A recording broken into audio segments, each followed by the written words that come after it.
Hello and welcome again to Senior to Scratch. This is Paul. I'm back here at Dynamic Motion Golf Performance to do a follow-up on my first visit and some new exercises for today.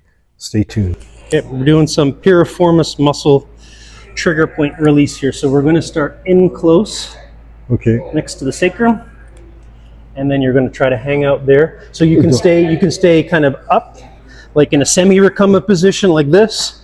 Or if you want, you can totally lay back again. But I just want to make sure that you've got a fair amount of pressure on that glute medius muscle, piriformis muscle. Yeah, there's a lot of pressure. Glute med. So you can take a totally, our tennis balls have been so used that they're pretty much squishable now. But a tennis ball would be a good one for this one. We're using a lacrosse ball today. It's really, really firm. So it should almost be like uncomfortable. Kind of want it to be uncomfortable because we are trying to release those muscles that are holding a lot of tension. So in this case, it's your glute med. So right, as I said, right where you put your wallet in your back pocket, we're tracing that line from inside to outside, stopping about 3 or 4 spots for 5 to 10 big deep breaths. So what it's going to look like is when you put that ball there, so as you put that ball starting on the inside, you're going to hold that 5, 10 big deep breaths. You're going to move it along the top of your wallet pocket, your back pocket, 5, 10 big deep breaths. Next spot. This for me is my big trigger point. Like I'm feeling even some tension down my leg when I do that. You'll get there too. So all I'm doing is just turning my body on the ball. So am I far enough, deep enough towards? I think so, So I'm just going to see, there's your waistline. You're below your waistline on your glute. Top of the glute. And just roll a little bit. Exactly. You want to turn your hips towards me, which is going to take that ball. There's your trigger spot. You found it? Yeah, well, that's one of them. 5, 10 big deep breaths. So these guys tend to be tight alongside the QL muscles, and they even put you into even more lower back curve and tightness in that lower back. Breathe in, breathe in, breathe in, breathe. That's it. And then roll. I can see the face. Try to breathe through it. Really nice.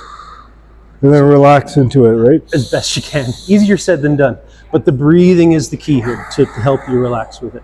If you get in there and your muscle goes tense and you go and you hold your breath, that muscle's never going to relax for you. So it's just time and breathing. Right. And then how far? We're going right over to the edge of your hip. So there's a chunky little muscle right on the edge of the hip called your TFL. We're going to get into that one too, which is probably going to be your next roll here, I'm thinking.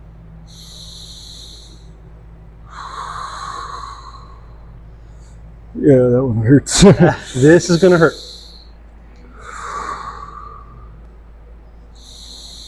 But you'll be able to move your hips much better.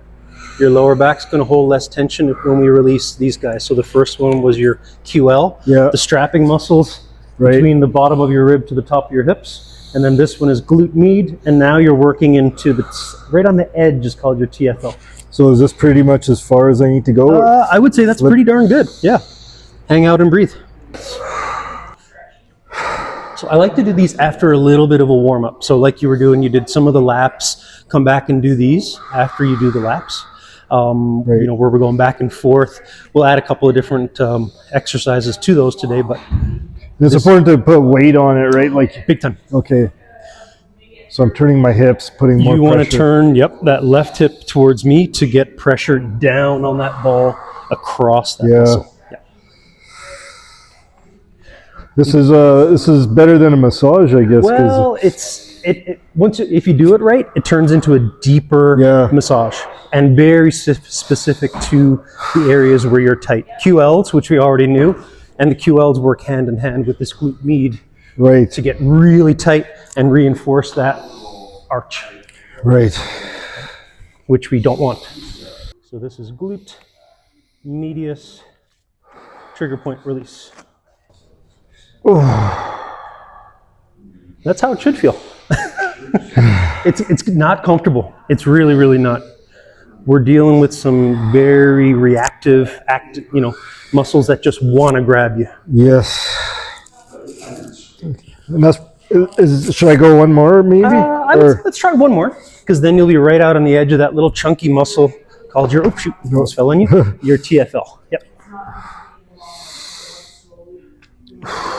Really nice.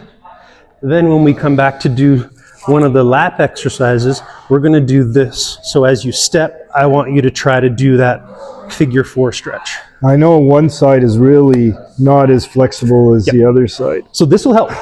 All right, walking down the gym, we're going to ankle grab. Yeah, hold your posture. Nice. So the muscles that we just released, that QL into TFL, or QL, glute med into TFL, those are the guys that I'm hoping now that you're just doing a little stretch on your own with. Okay. Right, with those ankle grabs. So chest tall, hold your balance.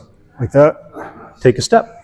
Good. See, this leg does not move. Not quite as much with that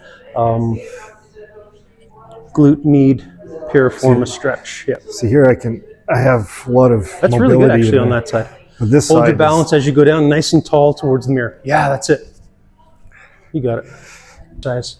So stretch, stand. If it's not working and you're not getting fatigued, I'm more worried because it shows me that you're probably sliding that hip over. Okay. Yeah. Okay. So not having good ability to rotate your hips, and like we talked about last time, part of that is even your pelvic alignment, right? If I'm here, I'm not going to rotate my hips very well. If I'm here, I can really get through that golf ball much better, right? So all of these will help me kind of naturally do that instead of arching. Yep. Right now it has to be a conscious thought. And if it's not, and if you kind of, again, we get so carried away with the lessons part of it and where's the club angle, where's the face and all that sort of stuff.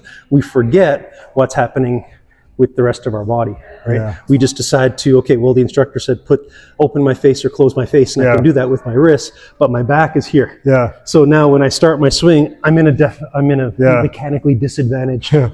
Like I'm taking lessons and he's changing like 5 different things. So like it's a lot, right? And so I don't even think about this. So I'm probably regressing in terms of that. Yeah. So. I mean, maybe yes and maybe no. I think as long as you're keeping up with these exercises to keep things like stretched and mobile and working, you're not regressing so much. It's just a change in the pattern, and we all get over that little white golf ball, and our posture sometimes and our technique or our body position is the last thing we think about. We just think about hitting that ball, right? Exactly. So I kind of want it just to be more built in and get it to be almost automatic with your body, your position, so that when the instructor grabs your club, say, well, this is where I want you, it doesn't affect what's happening here. You don't get your club lifted and he shows you and you lift your whole body up because now you're here. Look where my back goes. And I do it too, all the time.